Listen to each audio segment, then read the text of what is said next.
Alright, this is going to be the VoD review for you, Eugene Beats, in your Annie game. Before we look at anything else, we're going to look at the best runes you should be running on Annie, and the reason being for all of those, and then we'll get into the game after like these first 5 or 10 minutes, however long it takes to get through this.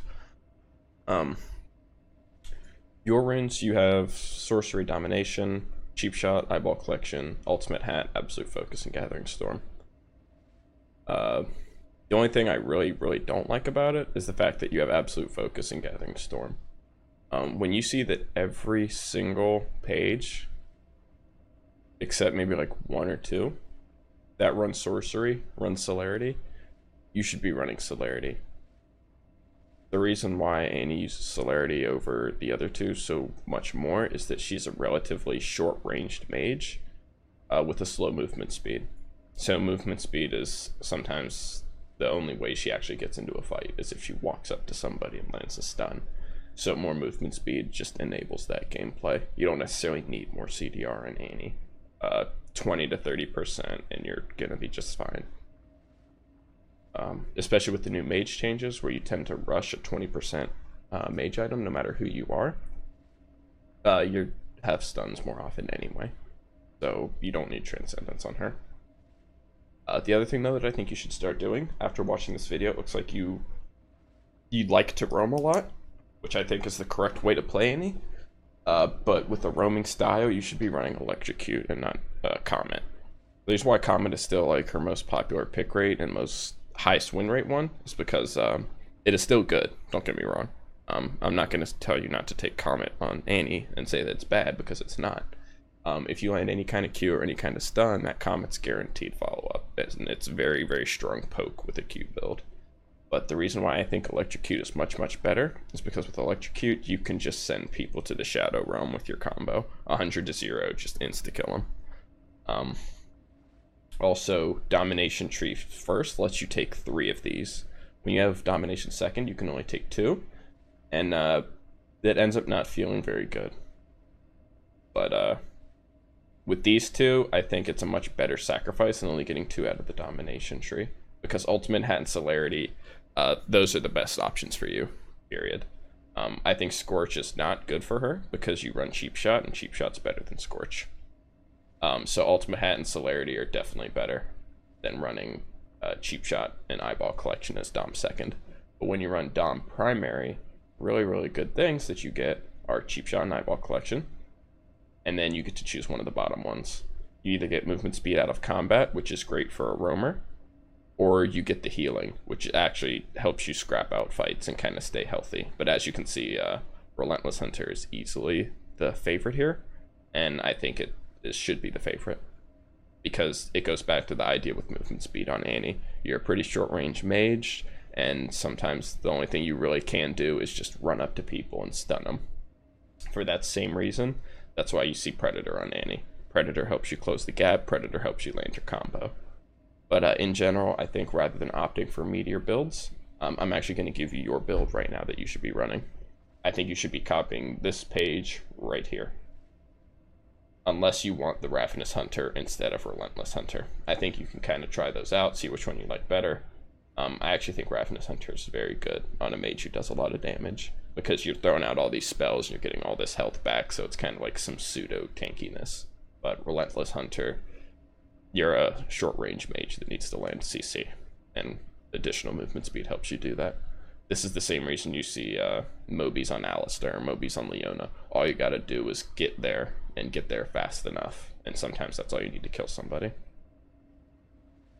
You don't really need to heal yourself up with Ravenous Hunter if the guy's already dead, because you just roam all around the map. And then I think Ultimate Hat and Celerity speak for themselves. As for skill order though, I actually I really do not like the Qmax build. It's the most popular one, I see everybody do it, and I think it's wrong. If you look over here, you would see that the Wmax build has the exact same win rate. It's even slightly higher, and the pick rate is still massively high. I think while you're still learning her and you're getting comfortable playing her in the mid lane, I think you still put 3 points into Q, because that's going to give you your strong CSing tool you're gonna do like, you know, over 200 damage with your Q. It'll be comfortable. You'll still be able to farm with it. It'll still do damage. But after you put 3 points in Q, I think you need to start maxing W. The reason for this is that if you start maxing W after 3 points in Q, you're still going to be able to get your W up to level 5 by level 10, which means that you're going to have your full AoE abilities maxed at level 10, and then you get the level up ulti at level 11. So those big Electrocute combos with your W max and then your level 11 with Electrocute, it helps you delete 2 people at once rather than 1. So I think 2 or 3 points in Q in lane, just so you can still feel more comfortable farming with it, but max W first. The second reason why maxing W first is also better is that it gives you more wave clear, which lets you push and roam more. So it enables a roaming playstyle, which is also in your favor. There's going to be times when you can't really push the wave very quick versus someone maybe like a Xerath or a Lux who just have more wave clear than you. But if you max W first, you're going to have the wave clear to match them. And then you have your E, which even helps out a little bit, right? You can cast your W on the whole wave, and then as the minions like kind of hit you a little bit, you cast your E, which is going to burn them back and help you finish off the rest of the minions even quicker. But once you get some AP and like you finish Ludens, your W max is just going to annihilate the wave. So you basically come back from base, the minions are pushed up, you push W once, they all die, push the next wave, and then you just go somewhere else. In the course of the VoD, you try to do this a lot, but you're doing this without a lot of core things that you need. You don't have Relentless Hunter, you don't have Celerity, you don't have your boots finished, you're kind of low level to be roaming a lot. So with all these things in mind, I think you'll see how a different playstyle with rune changes and some different decision making would lead your roams or even your general mid game play to be a lot better, because there are other mistakes, but we're going to get to them. So with all of that said, we're going to get into the game. So I've already watched like the first 15 minutes, and after that it kind of goes off the rails, and we're just gonna kind of look at team fights from a macro perspective at that point, because you've fallen really far behind at that point. Running around the turret like this, it's kind of cute, but in general, the first thing you need to do, because the game started already, right? You need to go somewhere like here and just get some vision for your team. Basically act as like a human ward. Sure, you might be afraid of getting caught, but if you're standing this far back and you're like already ready to move backward, no one's gonna come and catch you first. So, but you need to acquire vision for your team. Okay, laning phase has started. Your Q does 112 damage.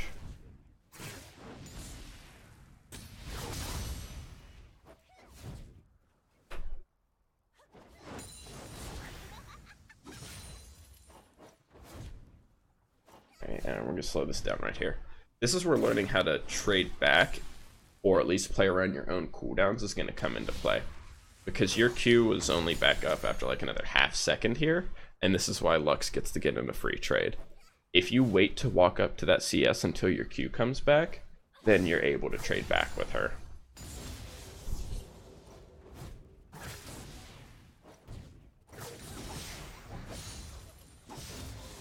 Dodge the Shaco gank.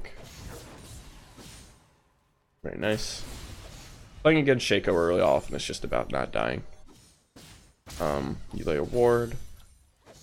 I don't think this is an awful ward, but it could be better. The reason why it could be a lot better is because the fact that this wall here is keeping it from seeing anything past this wall into your own jungle. So if you were to just place it ever so slightly more up, it's going to see like twice as much. So that's a small improvement that would make it better. But the reason why I actually like that you didn't put it here is because if Shaco's ganking from this, you probably would have saw him walk through the river anyway with this ward. Shaco usually either poofs over the wall, or he walks around like this and is on the flank, which is why I think this ward is good, but it should be a little further up, like where my cursor is. The other thing that's important to note about Shaco is that no matter where he is, you can always see his orange poof, I think. I don't know if you can actually see inside his own jungle. I've never gone that far to an extent, but if it is in Fog of War, you can still see it.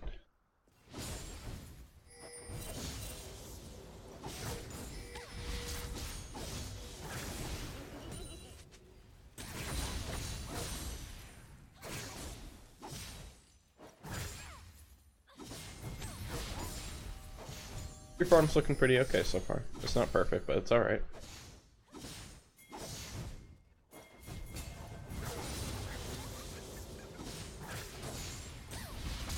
Okay. You're starting to get a little nervous here, and I think it's what's costing you some farm. So we're just going to look at this real quick. I'm going to pause it right here. This is where you take another look at how much damage your ability does. So you put the other point into it. And now it does 142? 152. It does 152 damage now. So when you throw it at one of these minions, if you check their health beforehand, like the same way you would click on this Lux, and up in the left-hand corner when you're in-game, you see like her health bar and stuff, it's up here instead of down here. The same way you would select Lux, select these minions, and actually look at how much health they have. And when you know your Q does 152 points of damage, you wait until it gets a little lower to throw it, or you throw Q and an auto attack.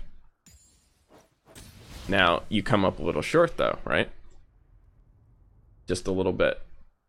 So I think if you're more aware of the math involved, it'll actually become much easier to get CS. Because one minion like this becomes, 20 over the course of a laning phase, and then that's a lot of money.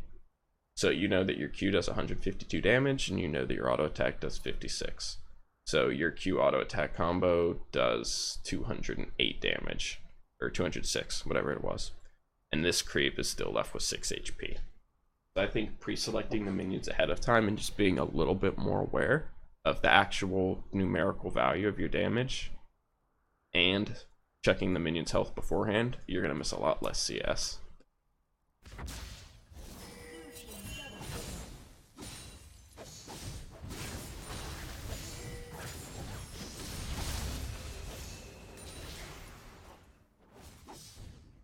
Alright, now you actually saw this Shaco.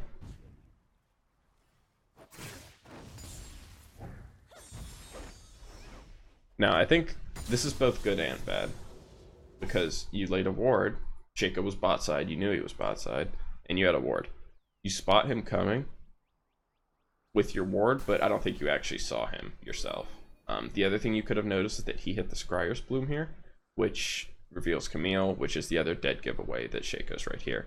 Then you see him on your ward, so you had all the timing in the world, and all the vision and advanced warning to not get ganked here, if you just backed up a little sooner. Or if you had dodged the Q. I think in hindsight, we're going to see that your movement here is very easy to predict.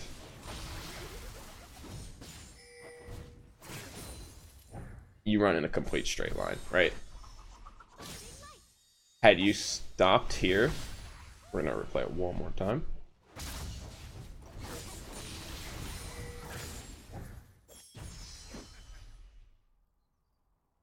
You could have adjusted your path a lot sooner. In this position, you know that unless you get Lux Q'd, you probably get out with like maybe just a scratch or two. Maybe Lux throws another E at you too.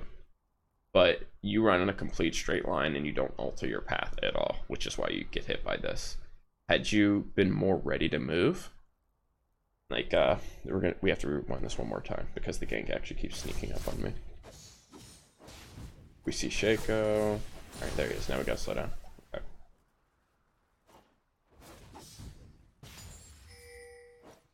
So you see him, you see him. You should already be moving back, right? Because this Lux moving up is actually also another giveaway, right? Because she wants to land this stun. So, from a micro perspective, this is how you do this better. You click here, and while you're retreating to safety, you have your cursor positioned here. That way you're already moving this way, but once you move your cursor over, you're prepared to dodge the Lux Q that's going to come out. So you don't necessarily click, but you're ready to dodge in the case that she does throw it, rather than having to move and react your mouse afterwards. You click here, your character's going to move here, she's just going to path straight there. While she's pathing straight, you position your cursor on the perpendicular to a 90-degree angle, more or less. Because a straight 90-degree angle against skill shots that get thrown at you is going to be the quickest and most easiest way to create the most distance between you and the projectile itself and dodge it. So you want to preemptively move your mouse to where you might want to dodge after your character's already moving it to your retreat path. So right here, your cursor would be here. and you're ready to dodge. And then here, this is just a bad flash. You do have several bad flashes this game. I think you should have known that you were safe here and you wouldn't have died. Shaco was not in range to dive you, and he can't, or else he just kills himself. He doesn't have Ignite of his own. Lux also doesn't have Ignite, and you still have like 230 HP. You flash, you still get hit by the Lux auto that was mid-flight. You still get hit by the E. There's no reason to flash. And then that's a 5-minute cooldown.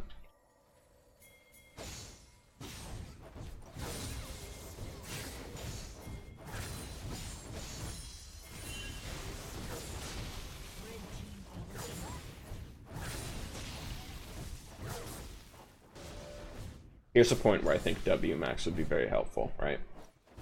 You know that Lux base, so you want to push this and back, just like she did, but you can't. Because you don't really have wave clear. You did use your W, but you kind of missed with it.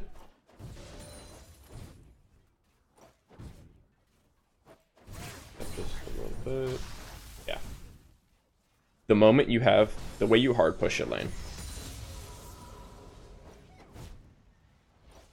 you have your W maxed, you would walk up right here, right where the cursor's positioned, and aim your W at like all 5 of these minions if you can hit them. But you have to walk up first.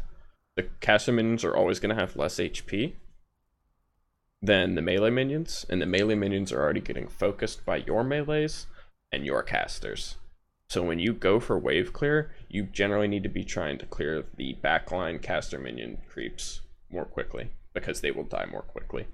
So you would walk up, maybe get your W on 2 of these guys, but mostly you're aiming to get your W on all the casters and kill them first. Because these minions are already helping you to kill these, and you can hard push them with the rest of your minions. So with the max W, that would be doing, I think, 160, so 200 total damage at this point. Or basically double. This push becomes much faster.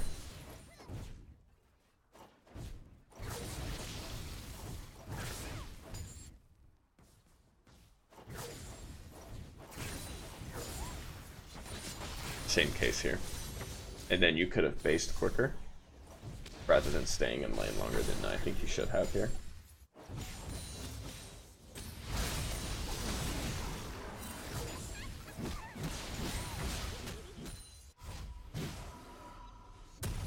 You do base on a cannon minion wave, which is good. You get Lost Chapter, you get boots. You don't buy any potions, and you don't buy control ward. You could have got one of each. That's actually a really big mistake.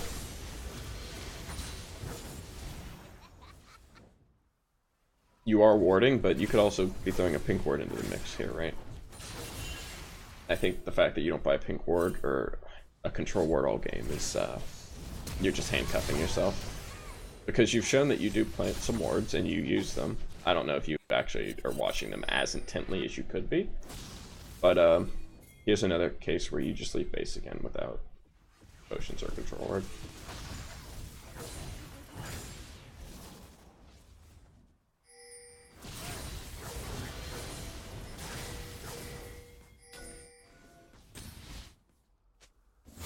Alright, okay, we're gonna pause this right now.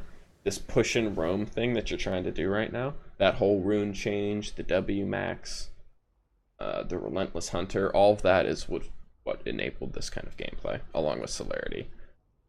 Your gathering storm, your absolute focus, it's just not really doing a whole lot for you right here. And you also walked over this, which means they can see you. And you spend a lot of time up here, which means that Lux is free to push you under your tower, so you lose all of this XP. And while you've been up in the river and in top lane, you haven't been farming.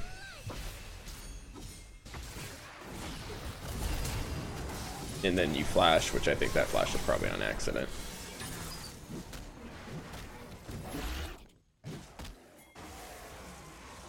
But look at all the farm that you haven't been getting. We're going to show when you left lane here, and all of the farm that you didn't get. So you push that, you walk around a little bit, and you kind of waste a little bit of time before you stop. It's also important to note here that you hit level 8 at 10 minutes.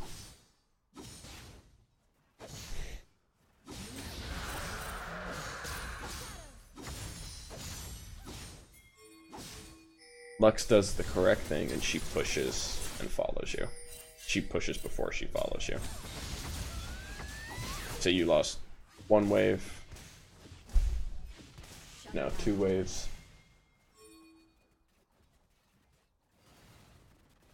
3. 4. You lost 3.5 to 4 waves for dying and roaming. And now you're choosing to roam again without having gotten more CS. You got level 8 at 10 minutes. It is now 12 minutes and 37 seconds, and you're still level 8 because you haven't been farming your own lane.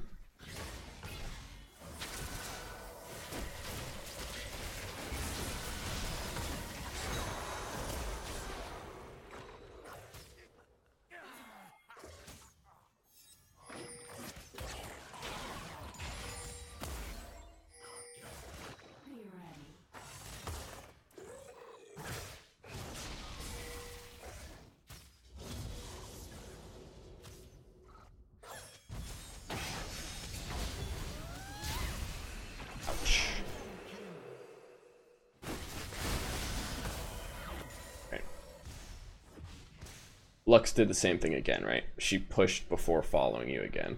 Look. She already pushed that one. She thinks even about pushing another wave before following you. But she makes the correct call in following you here. Kill the Draven. Alright, your W here is very late, right? Because your W is such a shorter range spell, when you're already closer to them, you need to cast it first and then use your Q later, because you could like follow up with your Q. I mean, your Q and your W actually have a very similar range, but your Q can follow a target and chase it down.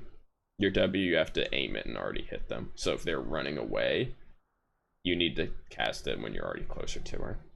You need to use your W before your Q, not Q before W.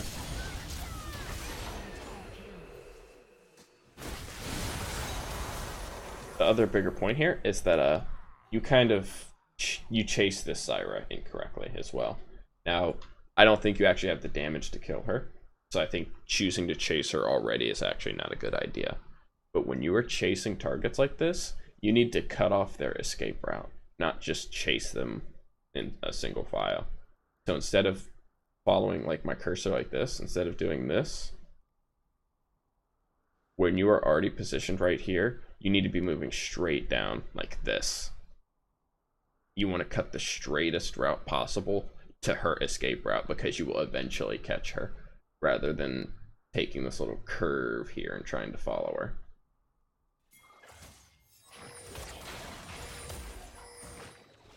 And then you walk away right as you get in range.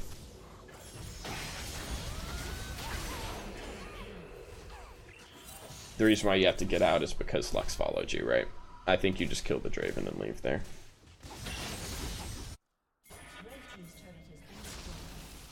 We're gonna go back here. I think with as much as you've been roaming, you've definitely roamed yourself out of lane now that this Lux is 2 levels and almost 2k up on you.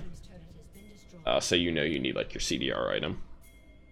In general, I would say this is when you want to already have a lot of AP and your Sork shoes on Annie with Relentless Hunter stacks. That way, you're fast, because mobility is really gates how often you can go in for trades on Annie. But you got level 8 at 10 minutes. It is now 4 minutes later, and you've only finally gained another level, or about to be. This is because you left lane so much, and you need to be prioritizing CS. It is way too early for you to be running around trying to get kills. And then you take a greedy path back to lane when you should have never left lane to begin with, and you get killed again.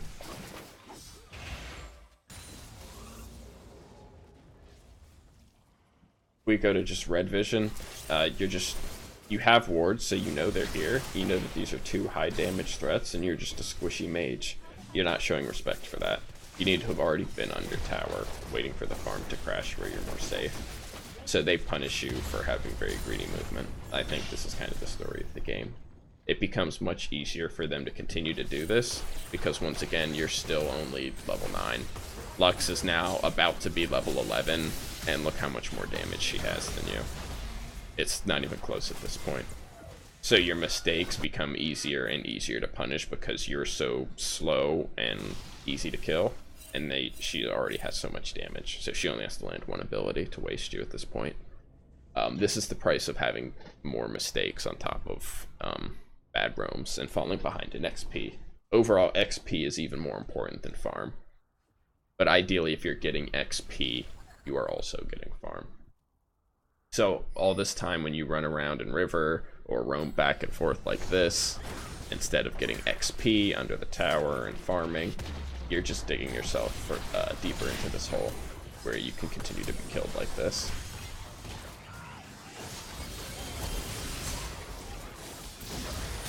I think you also really need boots at this point. When you're in matchups against people who specifically want to chase you down or throw skill shots at you that trap you with CC, the sooner you can upgrade your boots, the better. Because more movement speed makes it easier to dodge things, right? Annie by default runs at 335. It'd be much easier to dodge all those skill shots if you were running at like 410 with upgraded boots and celerity.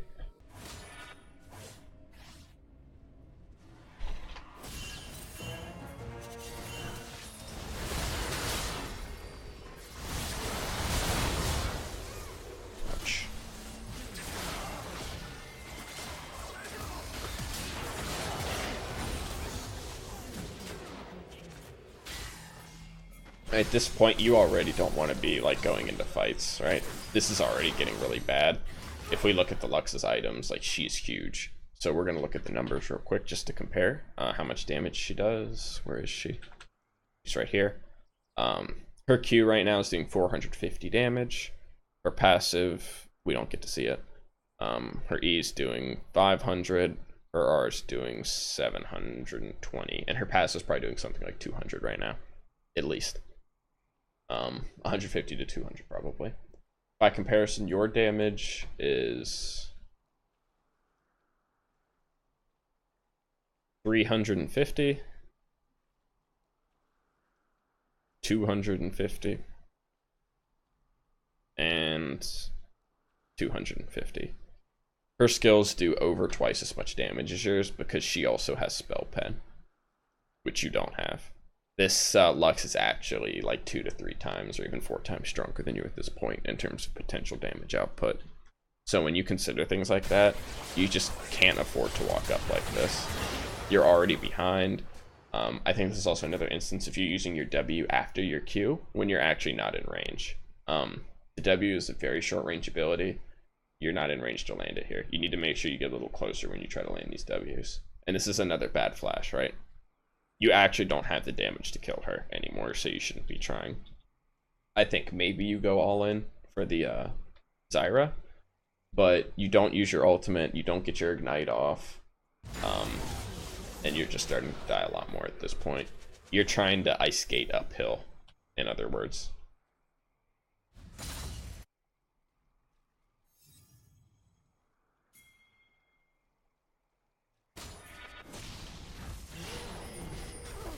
The rest of this game is probably pretty brutal from the looks of it, but what I see here is that you're still not farming, right? The map has become a very dangerous place for you to be because you're so far behind, because you don't have movement speed to dodge all these nasty, dangerous skill shots that kill you in 2 hits.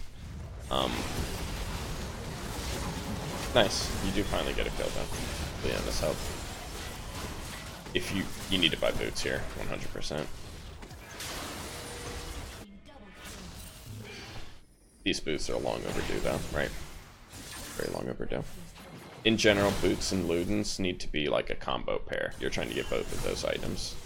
They make you stronger, they make you faster, and they even work together because, you know, magic damage likes magic pen. At this point, you're just doing way too much roaming and not farming. When you fall behind like this, the correct answer is to focus on farm and wait for the enemy team to do stupid things like mess up and dive. rather than just walk at them, hit your massive item disadvantage, and get killed in 2 hits. It becomes a farming game. I think you're not focusing on farm enough, especially as a mid laner.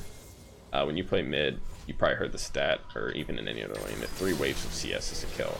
3 waves of CS is also way more XP than a kill is going to give you. So, there's that too.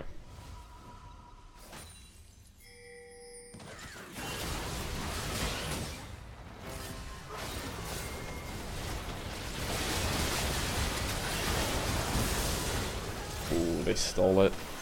That's kind of the... That's what puts it away, for sure. I actually really like this call. There's 3 of them dead. I think Camille has smite up. Wow, that's unfortunate. That's definitely a desperate Baron. Sometimes Baron gets stolen. Unlucky, you know, it happens. This is probably the final push here. I think you buy, yeah, the only thing that really makes sense here is maybe you get movement speed, maybe you guys get a pick, but this is pretty grim. 15k in Baron. Yeah, that's the end of the game. In general, I would definitely say focus more on CSing early. I actually thought your early laning phase was actually pretty damn good. You farmed with Q, you dodged ganks early, you warded. I don't think you actually paid as much attention to your wards as you should have. I think a lot of your flashes were actually really bad, if I had to pick something out. I don't mind your lack of aggression early, because I think it's better to play safe early. Even play safe until like levels 9 and 11, when you have like an item and a half and you're strong. That's not even a bad idea, because just like you roamed a lot and kind of the game went off the rails for you, other players are going to roam and make mistakes. Shaco's going to try to gank you and not respect the fact that you do too much damage eventually, and you'll just turn and kill him because he builds straight glass cannon. So I think being more patient and waiting for the enemy to make mistakes rather than constantly looking to fight and flash in and kill people is going to serve you better. So focus more on your CSing early. I would start maxing W and taking Electrocute and trying different rune pages. I would not use Absolute Focus or Gathering Storm. I'd be taking Ultimate Hat and Celerity with Sorcery Tree second. Definitely work on your flashes, because a lot of your flashes this game were actually really bad. That one was unnecessary. The one where you accidentally flash onto Lux was unnecessary. The flash here where you try to flash onto the Zyra was just unnecessary, etc., etc. You should be saving flash as a very critical escape, but in general, 80% of the time or 75% of the time, you should be trying to kill people with it, with like flash tippers, etc. Like you got level 11, you have Ludens, Sork Shoes, and maybe even an Oblivion Orb, and you have Electrocute. You're gonna have enough damage to kill just about anybody, let alone if you land a second W or second Q. So overall, I hope this is helpful, and good luck in your next few games, learning how to pick up mid.